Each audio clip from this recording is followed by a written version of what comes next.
I can only imagine what was going through their mind. I would have never believed what occurred in that house that night. It was absolutely horrific.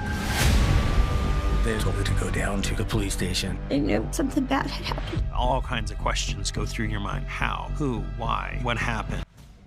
The Idaho Murders College Nightmare is a new Netflix docuseries that explores the lives of the 4 University of Idaho students who were stabbed to death at an off-campus house back in 2022. The series dives into the trove of police body cam footage and documents about the investigation that was publicly released after suspect Bryan Kohberger pleaded guilty last year.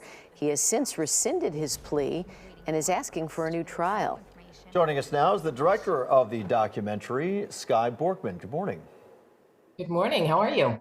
Good. We appreciate you joining us. So a lot has been written over the years about Bryan Kohberger and how they tracked him down in the crime scene. Are you giving new information about him specifically, or are you focusing more on the victims?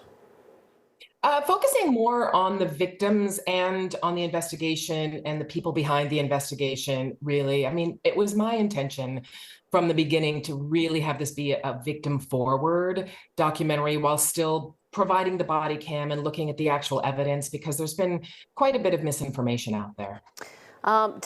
Before we get into the misinformation, let's talk about this latest bit of a petition to rescind the guilty plea that Bryan Kohberger has filed. Is he saying that there is evidence that he did not know about and so he pled guilty? I think it was based on some hair that maybe one of the victims had in their hand that didn't match his. Is that correct? That's part of it. And from my understanding, and I don't know all of the details about it, but my understanding is that he's also saying he was coerced into giving a guilty plea. I see. And so talk about some of the other misinformation that you wanted to clear up with the documentary. I think there's just a lot of the information that came out before any of the actual evidence was released. The Moscow Police Department and the Idaho State Police were all very careful about what kind of information they were putting out there. And so they kept everything very close to the chest until Bryan Kohberger was adjudicated in a trial. And the trial ended up not happening. The plea deal did. And then body camera footage came out and police reports came out. And so we were able to kind of right some of the misconceptions that people had about the how and where and how many times he came to the house. So did you get your information directly from these sources to clear up the misinformation? Yeah, directly from the police reports, from Idaho State Police, Moscow PD, and from talking to police officers that were there and worked the case.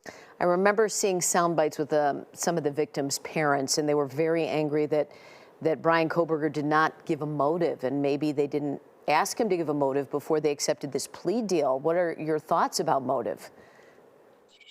I mean, motive, I think that's one of the big things in the documentary. Like, we always try to unravel everything, but our FBI agent that we interviewed said sometimes people have to be okay with not knowing why.